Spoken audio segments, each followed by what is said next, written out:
오늘 아침 우리에게 주시는 하나님의 말씀을 봉독하겠습니다. 신약 성경 빌립보서 3장 10절로 16절 말씀 되겠습니다. 신약 성경 321면입니다. 빌립보서 3장 10절부터 봉독하게 됩니다. 이 계시의 말씀을 봉독할 때 다 함께 하나님의 음성을 들으실 수 있기를 바랍니다. 내가 그리스도와 그 부활의 권능과 그 고난에 참여함을 알고자 하여 그의 죽으심을 본받아 어떻게 하든지 죽은 자 가운데서 부활에 이르려 하노니 내가 이미 얻었다 함도 아니요 온전히 이루었다 함도 아니라 오직 내가 그리스도 예수께 잡힌 바 된 그것을 잡으려고 달려가노라. 형제들아, 나는 아직 내가 잡은 줄로 여기지 아니하고 오직 한 일, 즉 뒤에 있는 것은 잊어버리고 앞에 있는 것을 잡으려고 표대를 향하여 그리스도 예수 안에서 하나님이 위에서 부르신 부름의 상을 위하여 달려가노라. 그러므로 누구든지 우리 온전히 이룬 자들은 이렇게 생각할지니 만일 어떤 일에 너희가 달리 생각하면 하나님이 이것도 너희에게 나타내시리라. 오직 우리가 어디까지 이르렀든지 그대로 행할 것이라. 아멘. 유명한 철학자 파스칼은 이렇게 말하고 있습니다. 인간에게 가장 인간을 슬프게 하는 것 세 가지가 있다. 그렇습니다. 한평생을 살면서 스스로 인간을 생각해 볼 때 인간 나 자신을 슬프게 하는 것 세 가지가 있다 합니다. 첫째, 왜 사는지를 모르고 있다. 왜 사는지를 알고 출발해야 되겠는데 왜 사는지를 모르고 일생을 산다. 이게 얼마나 어리석은 일입니까? 얼마나 불행한 일입니까? 목적을 모르고 살기 때문에 방법도 모른다. 그렇습니다. 목적에 따라 목표가 옵니다. 목적은 영어로 purpose고요. 목표는 goal입니다. 목적은 수상적입니다. 목표는 구체적입니다. 목적이 정해지고 그 목적에 따라서 그에 합당한 목표가 정해지고 궤도가 분명해질 때 그 모든 생각과 계획과 행위는 성공적으로 이루어질 것이 아니겠습니까? 그런데 목적이 없습니다. 아니, 목적을 모릅니다. 그렇게 일생을 사합니다. 그래서 어떤 사람은 돈이 목적이 됩니다. 소유가 목적이 됩니다. 어떤 사람은 사랑이 목적이 됩니다. 어떤 사람은 하찮은 명예, 그것을 목적으로 삼고 몸부림을 치다가 마지막에 이것이 아니구나, 이것이 잘못되었었구나 후회하게 될 때 그 회한은 이루 말할 수가 없는 것입니다. 파스칼은 다시 말합니다.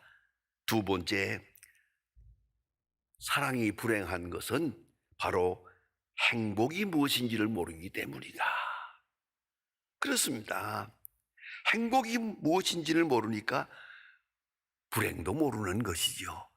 그런데 이상하게도 행복은 모르는데 불행은 압니다.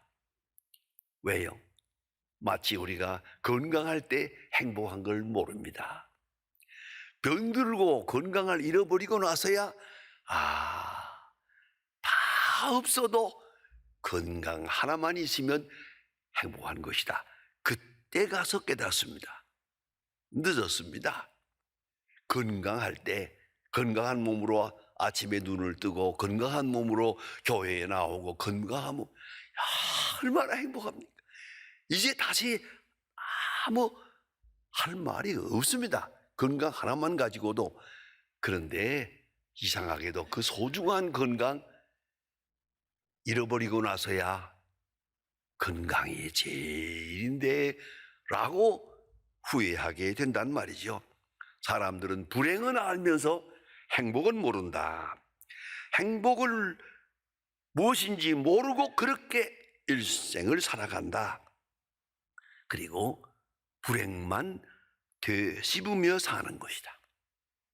세 번째는 불행의 이유를 모른다. 행복도 모르지만 내가 왜 불행해졌는지 이 불행의 원인을, 근본적 원초적 원인을 모르고 있고, 아니 때로는 알면서도 부정하는 겁니다. 이것 때문이라는 걸 압니다. 그러나 그것이 아니라고 하고 싶습니다. 내가 선택한 것입니다. 그리고도 내가 선택하지 않았다고 하고 싶습니다. 그래서 나는 항상 피해자다.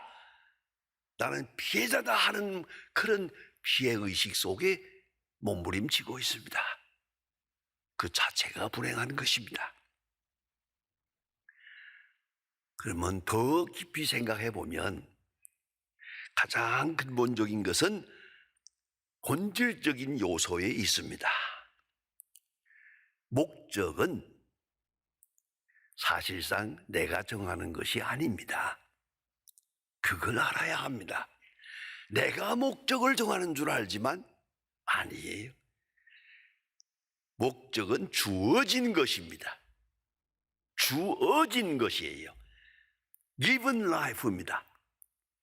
하나님이 나를 세상에 보내신 그 근본적인 섭리와 목적을 알고 그리고 오늘 사는 거고, 모르고 그냥 끌려가다가 맨 마지막 세상 다 갔을 때 가서야 이것이 아니었는데, 이것처럼 비참한 것은 없는 것이지요. 이걸 깊이 생각해야 될 문제입니다. 보세요. 생애 출발, 그 내가 한 것이 아니잖아요. 내 선택이 아니고, 생애 종말, 그 내가 선택한 거 아니죠. 그거 아니죠. 시작도 끝도 내 것이 아니에요. 그렇다면 오늘 하루를 사는 그 모든 것, 시작에서 끝까지 포로된 생활이라는 걸 인정해야 됩니다. 포로된 것이요, 선택된 것이요, 이거를 알면서 살아야 돼. 아니, 알면서도 부정할 때, 거역할 때, 거기는 불행이 오는 것이죠. 오늘 본문 성경에서 귀중한 말씀을 읽게 됩니다. 저는 이 본문을 개인적으로 아주 소중하게 여깁니다. 그리스도께 잡힌 바 된 것을 잡으려고, 잡힌 바 된 것, 그것, 잡힌 바 된 그것을 잡으려고. 보세요. 그때 렘프셈스 휴복 그리스도 예수께 잡힌 바 되었다는 이 헬라 원문은 포로란 말입니다. 포로됐다. 그리스도께 포로된 것이다. 나는 그런 존재다 하고 자기 존재의식을 말하고 있습니다. 그런데 중요한 것은 잡힌 바 된 그것을 모르고 사는 데 문제가 있고, 때로는 거역하며 사는 데 문제가 있는데, 잡힌 바 된 그것을 알았어요. 잡힌 바 되었다는 걸 알았어요. 깨닫는 거예요. 거기서부터 출발합니다. 그리고 그리스도께 잡힌 바 된 그것을 나도 알고 잡으려고 쫓아가노라. 쫓아간다는 말은 달려간다는 말이에요. 서둘러서 달려간다는 것이야. 이 한마디가 너무너무 소중합니다. 그래서 그냥 이 본문 가지고 제가 설교를 아마 수십 번 한 것 같습니다. 너무나도 귀중한 간증이니까요. 그리스도께 잡힌 바 된 그를 잡으려고 쫓아가노라. 잡힌 바 되었다는 것을 알고 있습니다. 그런데 사도 바울의 역사를 보아도 사도 바울도 몰랐었어요. 자기 나름대로 가마니엘 문화에서 공부하고 바리새 교인이 되고 율법에 대해서 열심히 하고 아마도 필로 같은 헬라 철학적 유대주의 학자가 되려고 노력했던 것 같습니다. 그래서 율법주의에 대해서 아주 긍정적인, 적극적인 그런 사람으로 살아왔죠. 하다가 다메섹 도상까지 가서 예수님을 만납니다. 환한 빛이 하늘에서 내려옵니다. 하늘에서 음성이 들려옵니다. 사울아! 그러고요. 어찌해야 너는 나를 핍박하느냐? 거기서 중요한 깨달음이 옵니다. 바울은 자기가 핍박하는 것은 교회예요. 그런데 예수님은 말씀하시기를 어찌하여 너는 나를 핍박하느냐? 이거 굉장한 문제입니다. 교회와 예수님 하나가 되는 겁니다. 네가 교회를 핍박하는 것은 나를 핍박하는 것이야. 사울아, 어찌하여 너는 나를 핍박하느냐? 거기서 생각이 확 바뀝니다. 그리고 그리스도의 포로가 됩니다. 예수의 포로가 됩니다. 그리고 포로로서 일생을 사합니다. 여기 전환점을 얻게 됩니다. 바로 그런데 더 중요한 게 있어요. 이제 갈라디아 1장에서 그런 말합니다. 고백합니다. 갈라디아 1장 15절에서 어머니의 태로부터 나를 택정하사 이방인의 사도가 되게 하셨다. 이것은요, 적어도 30 넘어서 다메섹 도상의 경험을 얻은 다음에 깨달은 것입니다. 아니, 그보다도 훨씬 뒤에 깨달은 것 같습니다. 어머니의 태로부터 나를 택정하사, 진작 알았던 게 아니에요. 이제서 깨달은 거죠. 다시 거슬려 돌아가니까 우연은 없어요. 어머니의 태로부터 택정해서 오늘 내가 있다. 얼마나 중요한 겁니까? 나는 택정받은 사람이다. 선택받은 사람이다. 선택받은 섭리 속에 내가 있다. 내가 잘한 것, 못한 것, 교회를 핍박한 것, 이것저것 예외 없이 하나님이 나를 선택한 바로 거기에 있고 그 목적 속에 있다. 하나님이 세우신 목적 속에 내가 있다. 그렇게 내가 살아왔다. 앞으로도 살 것이라고. 아니, 그대로 죽을 것이라고 생각합니다. 그런 거로 내게는 선택이 없다. 선택되어진 바 뿐이다. 여러분, 여기서 생각해야 합니다. 가장 중요한 것이 그것을 알았다는 겁니다. 그것을 깨달았다는 사실이에요. 오늘 와서 깨달았어요. 깨달은 날 그 시간부터 이제부터는 목적이 바뀝니다. 내가 세운 목적대로 사는 게 아니고 내가 세웠던 목적은 버리고 예수님이 나를 포로해서 나를 붙잡아준 그것을 깨닫는 순간 나는 그리스도께서 세우신 바로 그 목표를 향해서 갑니다. 근데 중요한 건 이겁니다. 쫓아가노라. 이거는 달려가는 거예요. 마라톤 선수가 뛰는 것처럼 달려가노라. 서둘러서 여기 머물고 저기 머물고 아니에요. 쫓아가노라. 전심전력해서 여기 생을 쏟아붓는 거예요. 여러분, 사람은요, 알고 사는 거하고 모르고 사는 거는 하늘과 땅이에요. 내가 사는 목적을 알고 사는 것과 모르고 사는 거하고는 전혀 다른 거예요. 되는 대로 살다가 아이고 잘못 살았구나 하고 끝나는 거 아니에요. 알았어요. 비록 그가 다메섹 도상에서 깨달았지만은 그리스도께 잡힌 바 된 그것을 알고 깨닫고 쫓아가노라. 여기에 신비로운 사명적 의미가 있습니다. 그것이 무엇이겠습니까? 이제는 알았거든요. 알았으니까 그동안에는 비동적으로 살아서나 이제는 능동적으로 사합니다. 전에는 모르고 살았지만 이제는 알고 삽니다. 그 다음엔 억지로 살았지만 이제는 자발적으로 삽니다. 여러분 생각해 보세요. 끌려가며 살았습니까? 억지로 살았습니까? 아니면 자원적으로, 선택적으로, 자발적으로 살았습니까? 그게 문제예요.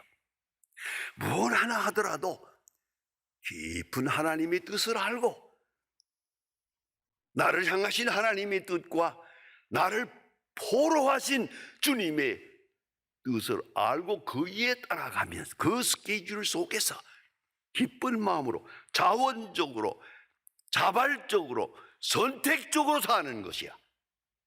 그게 그리스도인입니다.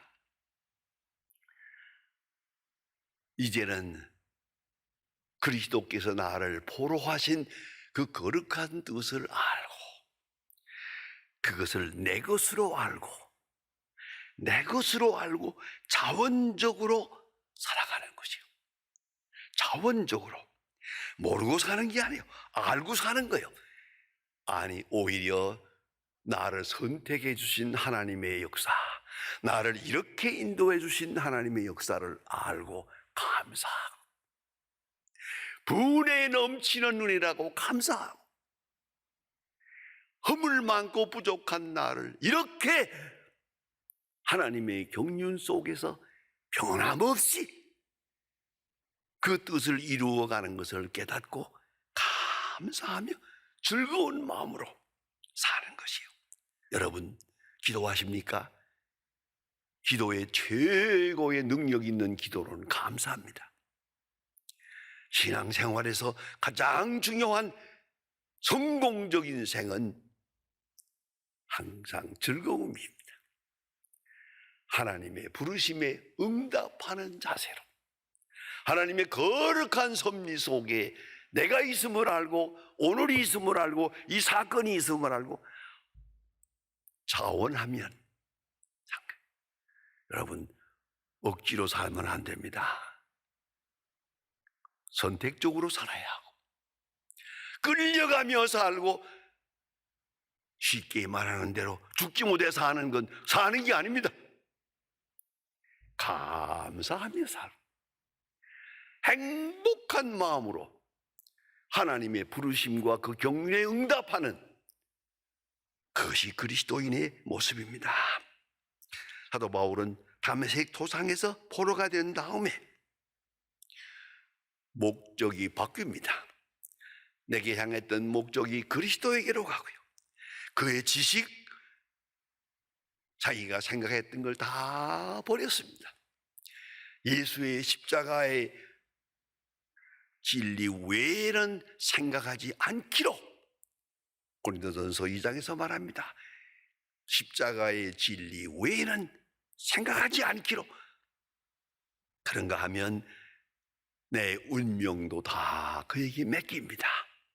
그뿐 아니라 모든 주변 사건을 그 거룩한 선택적 교리 속에서 해석을 합니다.